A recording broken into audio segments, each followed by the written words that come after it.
Coming up on Reliving Single. Atlantic City, baby.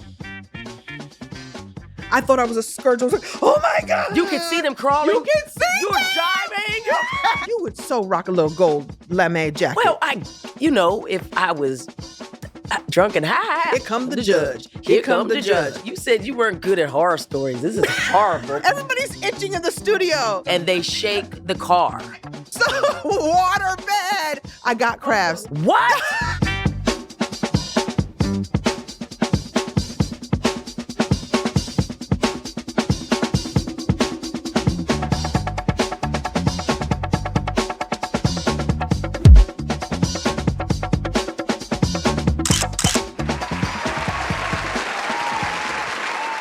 Stormy Fluffers. Daniels told me that I did a show with her. What? Surreal Life. I did the Surreal Life. We were in Mexico That is for surreal. 2 weeks. She's awesome. And she said there are no fluffers in porno. There's nobody actually fluffing. That's a load off. Yeah. No pun intended. No pun intended. All right. Let's start the show.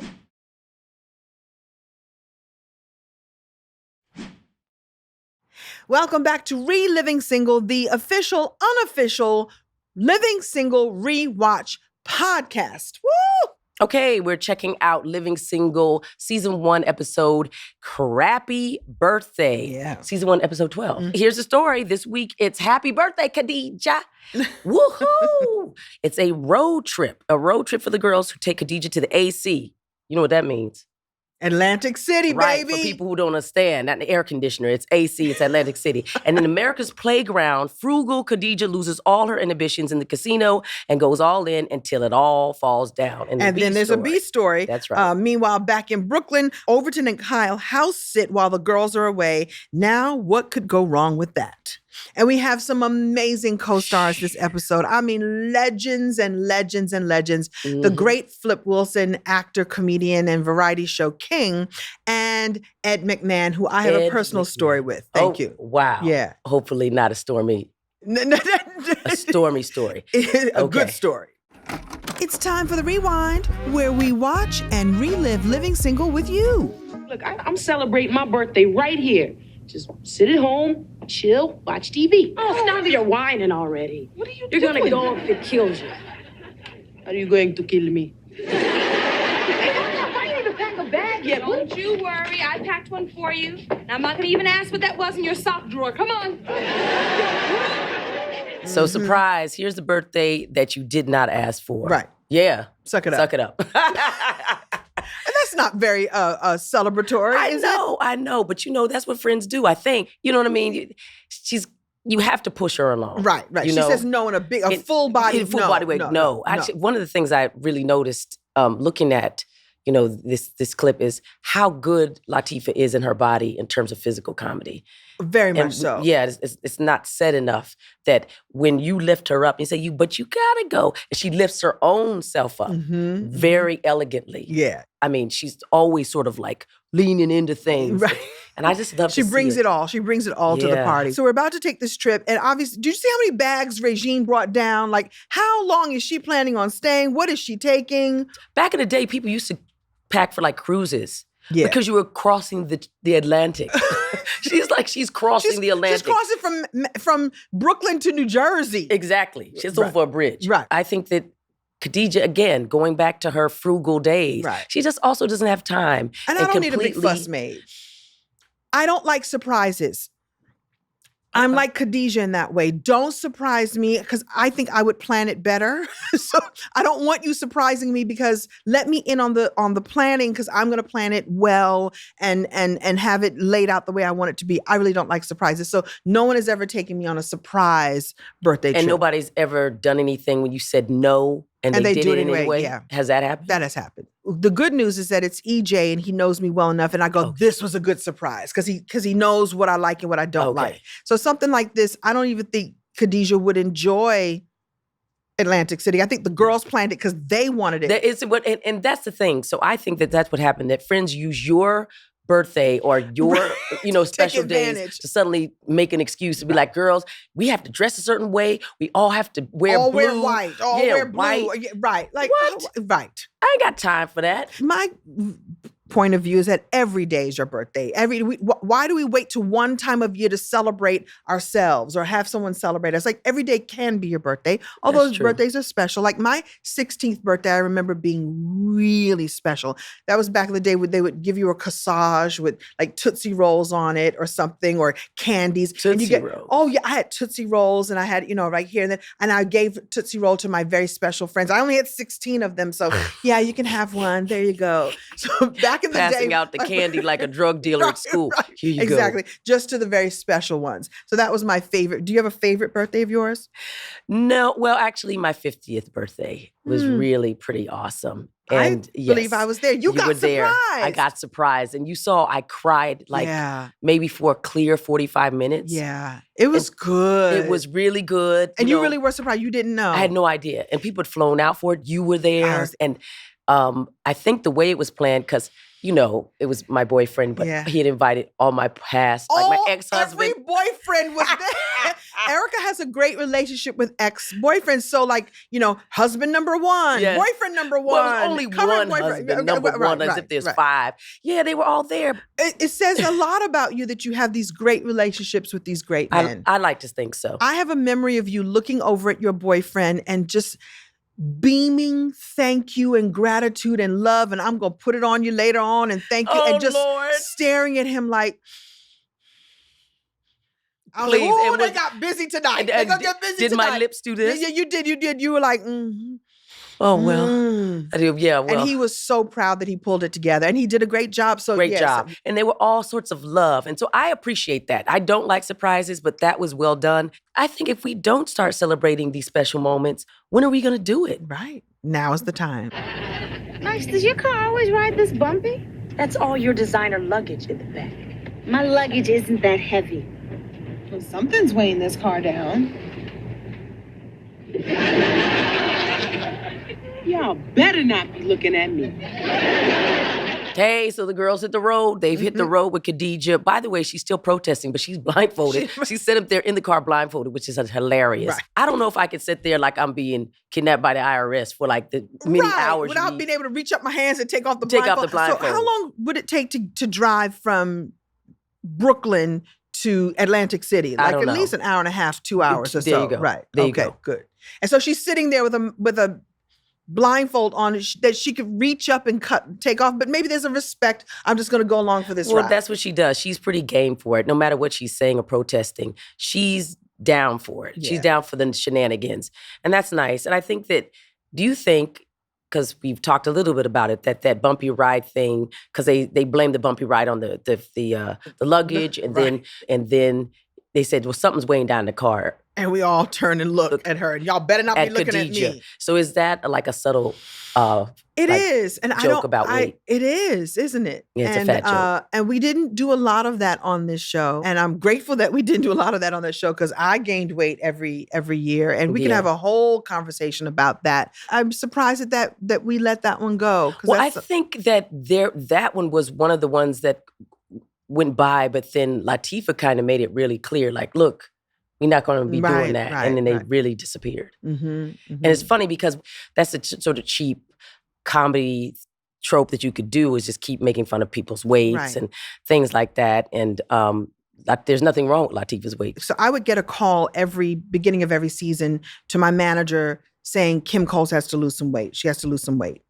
She has to lose some weight. And I remember having this conversation with some guy friends, and they go, there's no man in America that would kick any one of y'all out of bed, which is a really, really crude way to say it. But I think what was beautiful about us is there were 4 completely different body types. And we looked like women that everybody knew in our community, but there is a expectation by these, suits in an office somewhere of what they think sexy is. And so I had a really hard time as I was gaining weight and feeling as if everybody was staring. And there was this moment where Latifah was like, no, we're not going to do this. And then it wasn't brought up anymore. And I told, you won't remember this, but I told you that they threatened me and said, if you keep gaining weight, we're going to have to start writing fat jokes.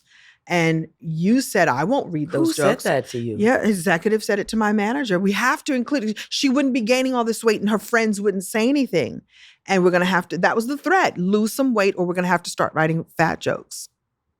and I brought it to you and you said, I won't read those jokes. No, who's going to say them? No one would. See, that's you have to have willing collaborators. But, the sad part is it got in your mind, because I do remember that you went on a very sort of concerted effort throughout, the series. Throughout the rest of the years. To keep the image that they wanted. Right. Man, would you look at this place?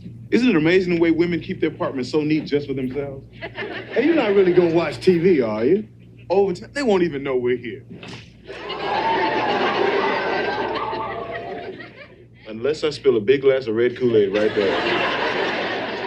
Oh my God. The house sitting and they messing up the house already. House sitting or house wrecking. How dare they? Yeah. And there's this thing. It's called men unsupervised equals chaos. It's an actual thing that you see in comedy and in sitcoms. The bumbling husband. What? Yeah. Yeah. So do you think that that's a stereotype? And did that contribute to men feeling like if they were left at home, they would not be good at watching the house? I wonder if it comes off of the time where women were at home and they were taking care of the home and men didn't know where the thing, and presumably he was off at work, off at the office, and she ran the household and he ran everything that was going on outside the house. And maybe when left at home with the children alone, he didn't know what to do. So maybe it comes out of something that's truthful. Of course, men are capable. I remember when my father was left to babysit us or to make breakfast for us, it was great because it was very, he was a Marine. So it was very organized and very well done. And so maybe it's a comedy trope because we think men run the world and really women run the world. And so maybe that was just a play on things. I know, but the problem is that if you extend it into how we got here, say with talking about masculinity and there's certain types of traditional roles versus untraditional roles. Mm-hmm. The truth is, if you look back in the day, no one had a maid. No one had somebody come and clean, No. And if you lived on a farm, you worked on a farm. And maybe there were certain things that, the men did versus the women being, saying cooking and that. But I didn't see it. Mm-hmm. I saw people who were keeping their head above water. Mm-hmm. Everybody was doing everything, and they had to be able to take care of themselves. Mm-hmm. They had to be able to know how to take care of the baby if the mother was gone. But then it became something that I think people started to say so much that men start to lean into that, like, well, I don't do that. Mm-hmm. And it takes a certain type of man to understand when you're actually being fed a narrative and you can reject the narrative. But a lot of those things, I think they resonate because people embrace them and don't even know where they got those thoughts. But I think that a lot of these types of things we see in television that are storytelling are also end up raising us, and then we wonder where we got them from. But I think we got them from, like, television. You have to go now, don't you? Yeah. Well, you're just gonna have to put nature's call on hold. We're almost there. That's what my mother used to say. Until that unfortunate incident in the backseat of our new Cutlass Supreme. Get out. There's a ditch right over there. I'll only be a minute. Hey. You guys want to have a little fun with Sinclair? What'd you have in mind? That's a horrible, horrible joke. Well, to leave me in the middle of the night. Yeah. Off the side of the road in Jersey. Yeah. That's what friends do. That's what friends are for. Very unkind. You think somebody would really do that to you? You couldn't do that today. Oh, gosh, that would be horrible. I think it's horrible, and she drove off fast enough that she got some distance. Yeah. It's hilarious. I mean, they went off on the next exit and King got her.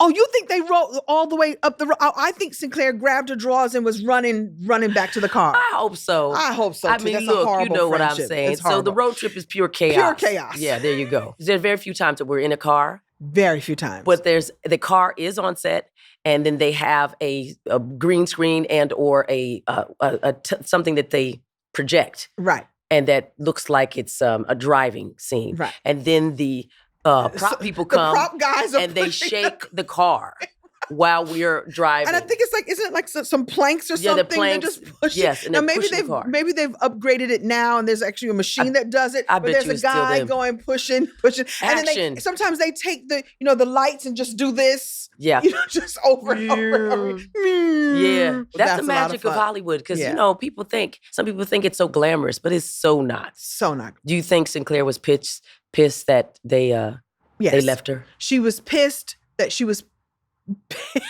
left I bet you she wasn't. She said, "Hey guys, did you remember I was out there?" Oh no, we didn't. Sorry, man. All right, they got to get to Atlantic City. Let's get there. Let's get there. Khadijah, you're my dear friend, and it's your birthday, and you're sick. And I know it's wrong for me to feel this way, but Max, go gamble. Thank you.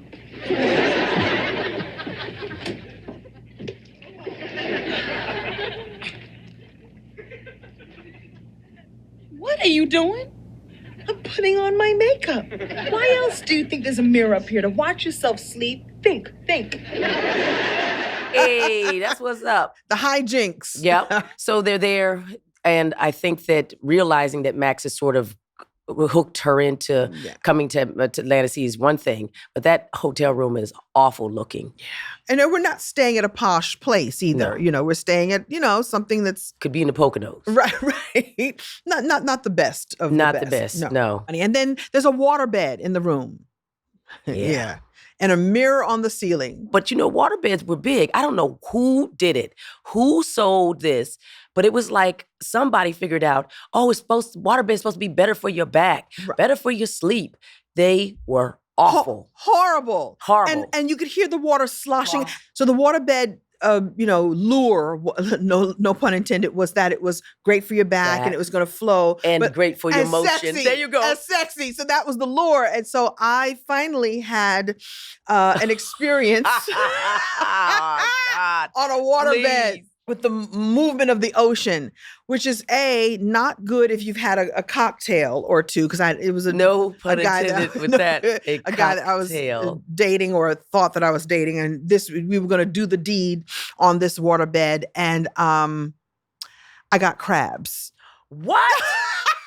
Kim. So waterbed. I got from crabs. the waterbed. I don't know if it was from him. I don't know if it was the waterbed we were on, because maybe it was the waterbed, the water crabs. Crabs were swimming around the water.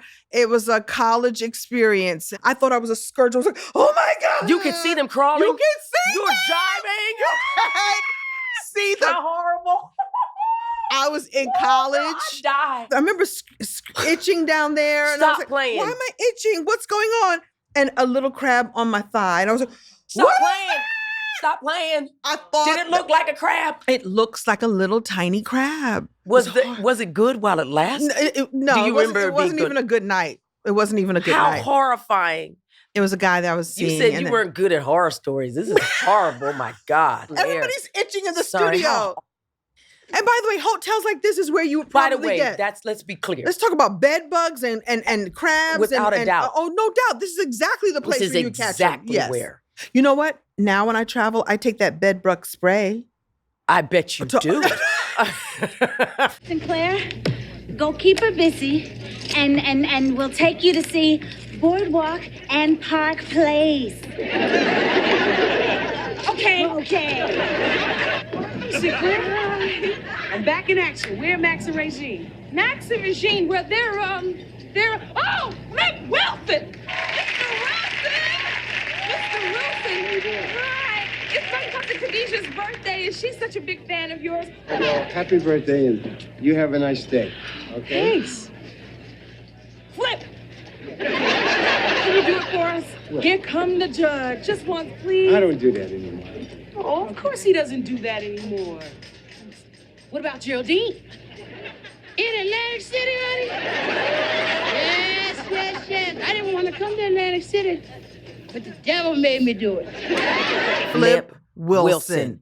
He was the first Black person to have their own variety show. And it was the #1 show for a while. Yeah. And in this scene, I'm asking him to do one of his famous lines. He had several lines, and one of the characters was, here come the judge. Here come the judge. And he said no, but he did give us his famous Geraldine line. And Geraldine was a character that he did, in a wig, in a full dress, and lipstick. That's Flip's famous alter ego is Geraldine. The devil made me do it, honey. Black, funny, she was strong fierce, and fully funny. formed. Yeah. So there's the great Flip Wilson willing to play with us. So he said yes to come on the show, but he was fully willing to play and let me snatch him around. And I told him how much of a fan I was of him and that I had done stand-up as well. And he was lovely.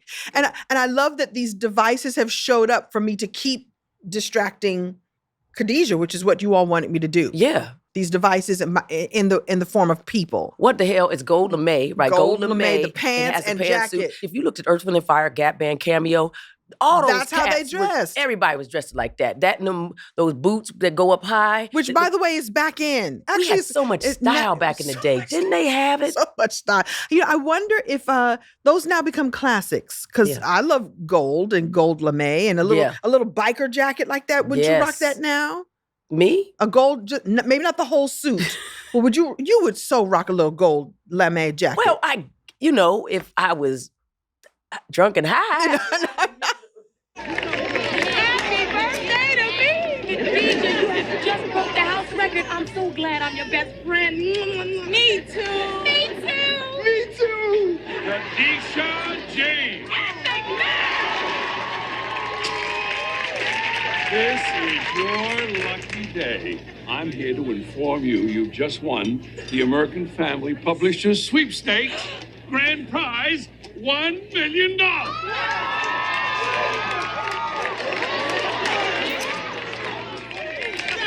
This is the most amazing day of my life.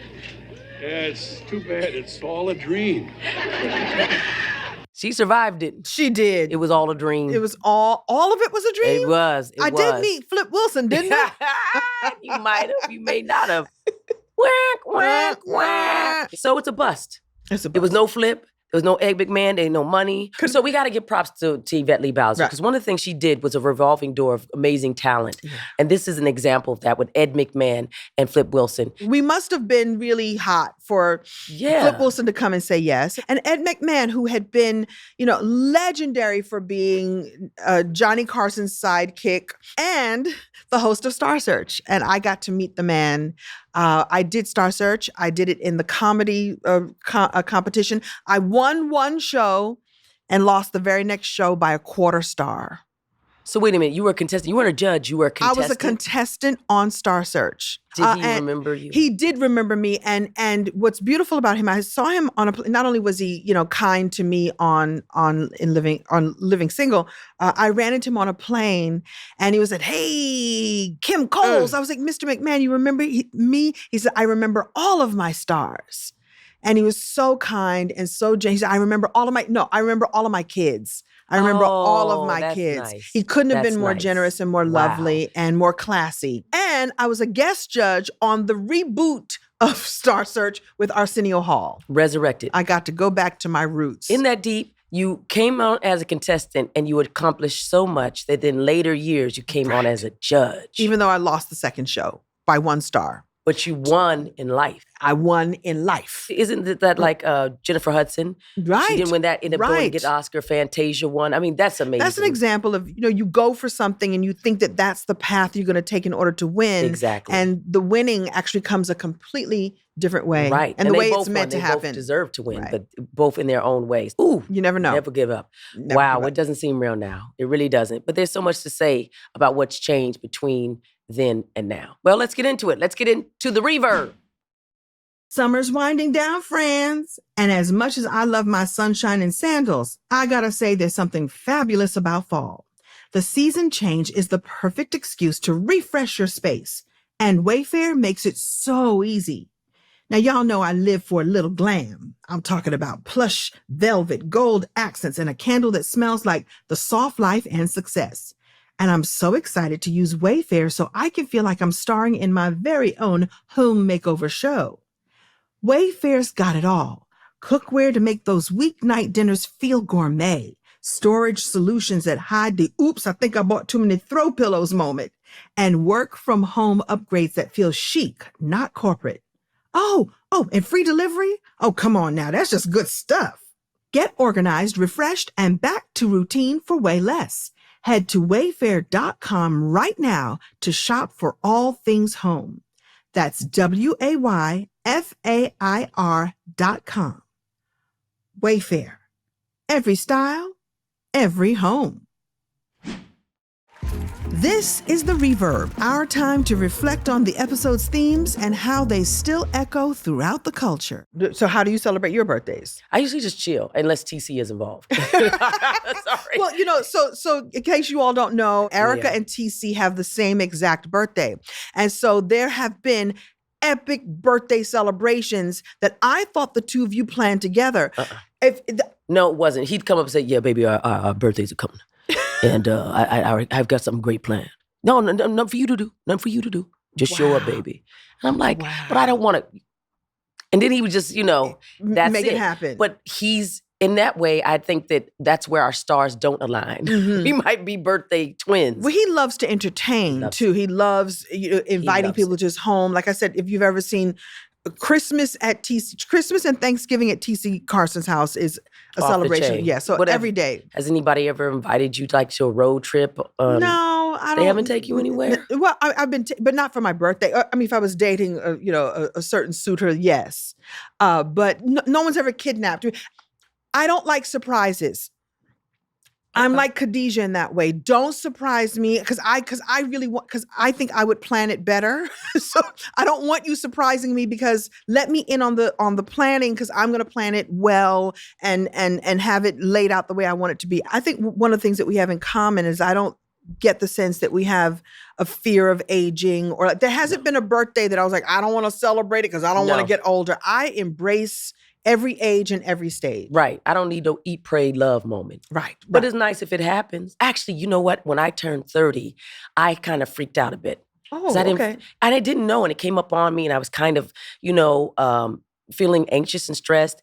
And my one husband at the time, Tony, we went for a walk toward the beach, and I sort of, allowed the universe to kind of wash over me. I look at myself and say, are you out of your mind? Like back in the day, people trip over birthdays when they're 30, when they should have been embracing those. Oh, please. That's not the birthday to trip over. But we just don't know when our mind's going to shift and go, wow, I don't know if I'm ready and I haven't done enough and I'm not. And you start to really blame yourself or feel pressure to do something else. I haven't met that age yet. 65 might do that for me. It's coming up. I haven't met an age I'm like, uh-oh.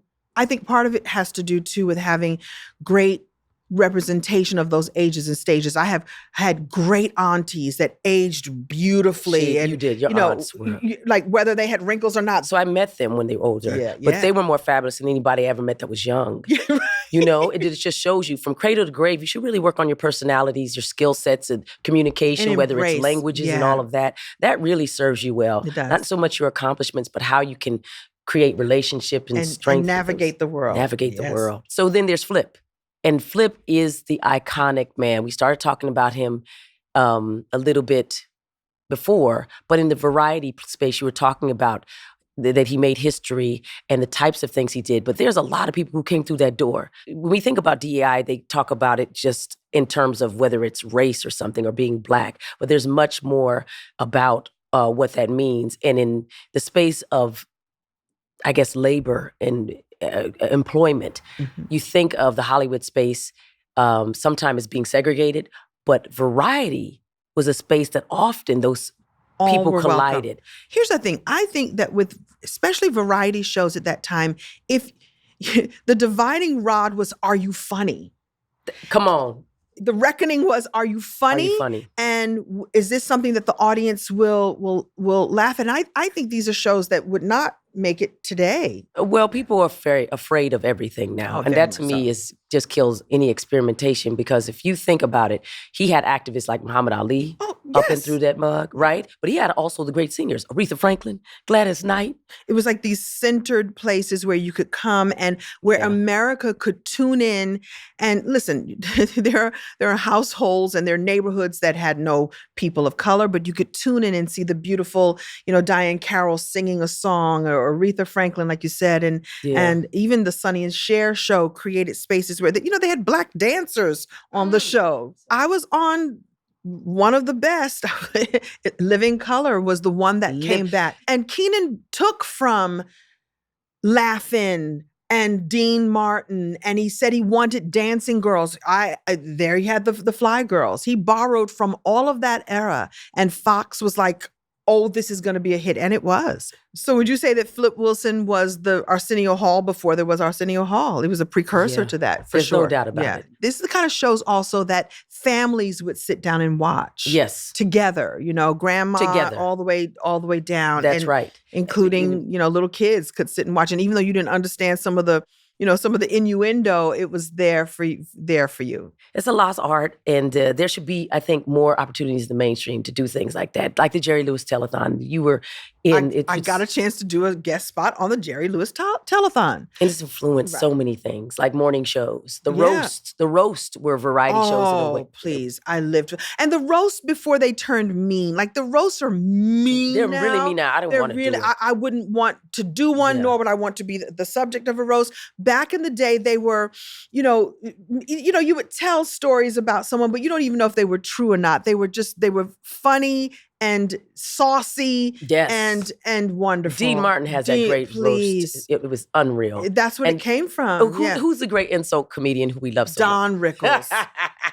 I got into an elevator with him once and with his wife, and a bunch of us got on. He said, "Oh, honey, the black people are here. Hide your purse." I was not offended because that's what he did. He made fun of Jewish people because he was Jewish. That's what I said. He made fun of black people. And he was friends with all of them. That's right. Yeah. And that was his job. That was his job. Is to do that. And none of us got offended at that time. Today, he would be canceled. He wouldn't even be allowed. He wouldn't even be allowed. He was the best at it. I think one of the gifts you have is that you can come into a room and you immediately can connect people. You do it in an opposite way. You'll say something a little saucy, but you always flirt. Hey, Daddy, looking good, Daddy, looking good. Make people feel good. Okay. But every one of us, when we walk into a room, we have an idea of what we think someone is like or what they're going through. And I think when I like to connect everyone, and we're all on the same plane, where we're human and we're lovely and we're light and if putting myself in this place makes you feel more comfortable, and let's do it, then you feel lifted. Yeah, gifted. I think that's where we get our morning shows and the late night, all of that stuff. All that stuff is good stuff. And they did a lot of great work doing that, and I love it.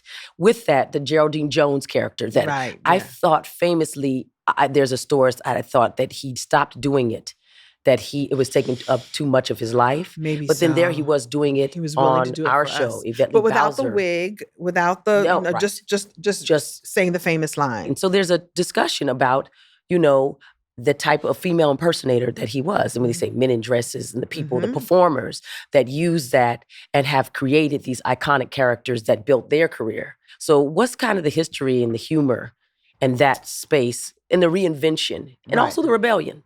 The reinvention, the rebellion. So it's a big conversation because we've got conversations about men in dresses, Milton Berle, Jack Lemmon, all the white stars who have dressed up. Jack Lemmon and Tony Curtis in Some Like It Hot is one of my favorite films. Yes. And I have no charge about these men dressed up in dresses. Yes. And it was funny. It was well written. Yes. But let's go back even further. It's important to have this context that there was a time when in theater and certainly in Shakespearean times where women weren't allowed on stage. No. Men dressed up in dresses to portray women. They absolutely did. Whether it was high comedy or whether it was playing a serious dramatic role, there were no women who were allowed. No. So there's a history of men dressed up as women in performing. So there's a difference between that and what's being discussed nowadays. Right. And people are afraid of that. Right. And there's a lot of censorship in terms of that because they get confused. Performers have always played different characters. That's called character work. And you see it in Miss Doubtfire. You see it in Tootsie. I do a lot of that stuff on stage. I was in plays like the Mahabharata with Peter Brook and Joseph Papp. And that was what you did at the Public Theater. At the Public Theater, Meryl Streep played Hamlet. And I just love that because you're right. It does come from all those times that women were forbidden to be on stage. But now let's get into men dressed as women. There's a new conversation now, especially around Black performers, Black men that part. dressing as women and doing these female roles. Are they held to it? Do they have a different burden? There's a rumor or rule that if a Black man is willing to put on a dress and dress up as a woman in a role, that is the surefire way to stardom. That is what the industry says. put on a dress and we'll make you a star. Right. And, there's a lot around that. Could there be freedom from Milton Berle to dress up as a girl and make fun of a girl?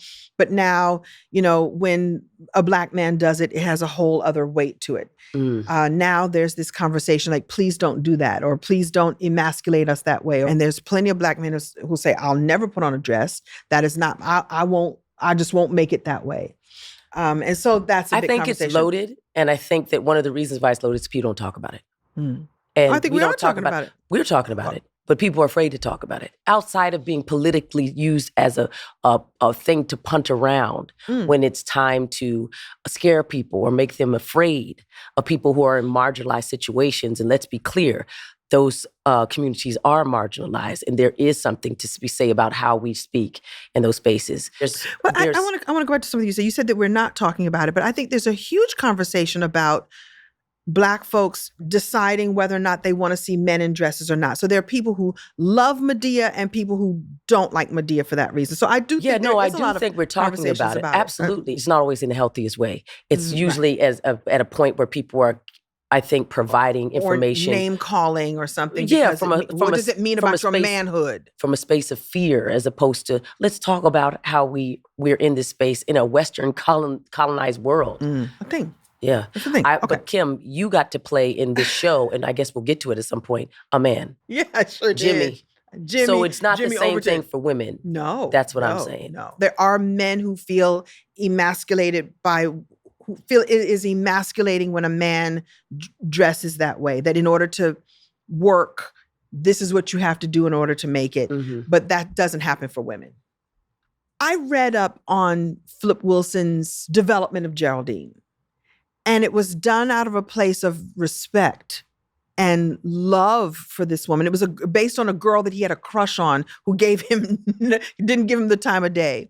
And so Geraldine was actually strong and had a boyfriend named Killer. And she was a little flirty and she was sassy and she was an empowered woman. And as a kid, it didn't bother me. I didn't even think about this character being something that wasn't allowed. I thought it was funny. I thought, it was empowering. And Geraldine reminded me of strong women that I liked. But I guess it depends on, again, who you are and how you're seeing it. Right. Like, to me, it's play. And I think that we're here on earth as humans to have these experiences and not to be afraid of having them because we think that we might offend. The problem is we don't get to divine how that person goes into the space. And that's when it can be, difficult. But there's this new Generation Next. They are doing great work in comedy. They are leaders and they're fearless. And God bless them. People like Z-Way. Robin Thede, a Black lady sketch show. Shout out, I ran into her at the airport recently. Yes. Go shout out the Sherman Show. That's the Alo Riddle. Yeah. She does a show here at Heartbeat, one song. Awesome dude. Michaela Cole, I will destroy you. She will destroy you. She's so good. She's so talented, bless her. These people are, I think, progressive. And I think, in a way, comedy is inherently progressive. It's not conservative. Why do you think that, the people who do well in comedy usually are the progressive? We are the mirror for society, and we say what others can't or won't, but we know what they're thinking. I think comedians say what people are really thinking and are bravely saying what people are afraid to say. And one of the things I learned about comedy early on is that the perspective is that you're taking taking society and you're turning it a little bit on its side and saying, look at it from this perspective, or look at it from this perspective, or look at it through the lensing of my childhood. And so we're the great historians. There, I've said it. I love it.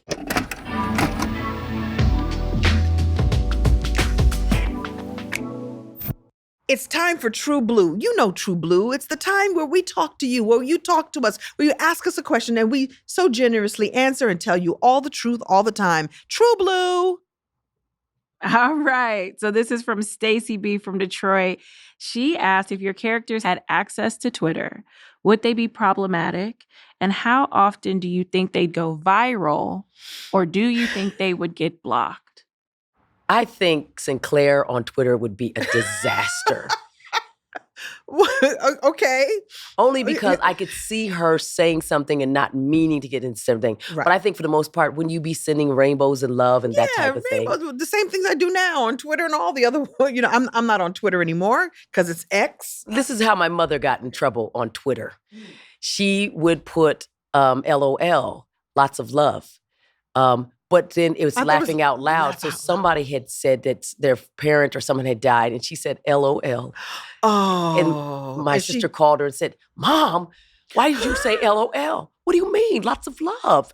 She's like, no, it's laughing out loud. Laugh out loud. I'm sorry. Do you think they took? No, Mom, I'm sure they didn't. Big laughing out loud.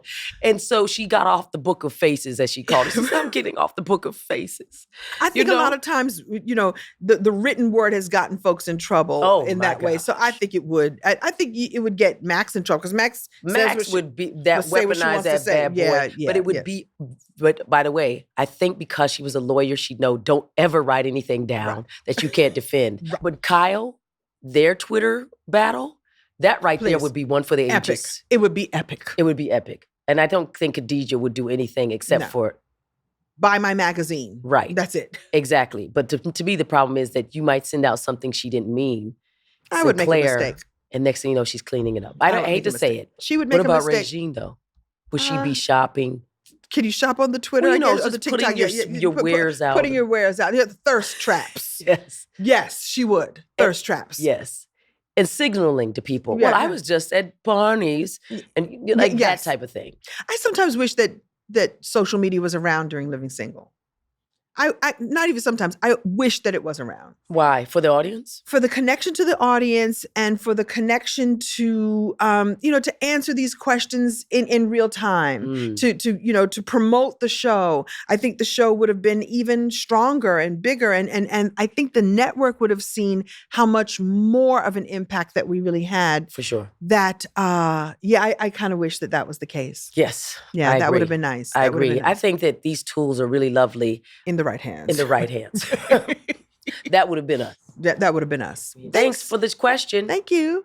And listen, you want your questions answered? We're here for you. Submit your questions to Reliving Single Podcast at heartbeat.com. Right, exactly. We'd love to hear from you and give you thoughtful answers. Well, that's it, y'all. That's our show.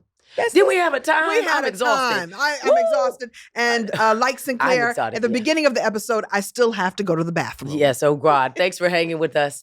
And if you are loving the ride, keep it going, subscribe, and share the link. YouTube, Spotify, Apple, anywhere you find your podcast. But I think I always say, we're still cute. Watch us. Watch us right here like you are right now. Please watch the whole episode all the way through. That helps us build the community and host a watch party.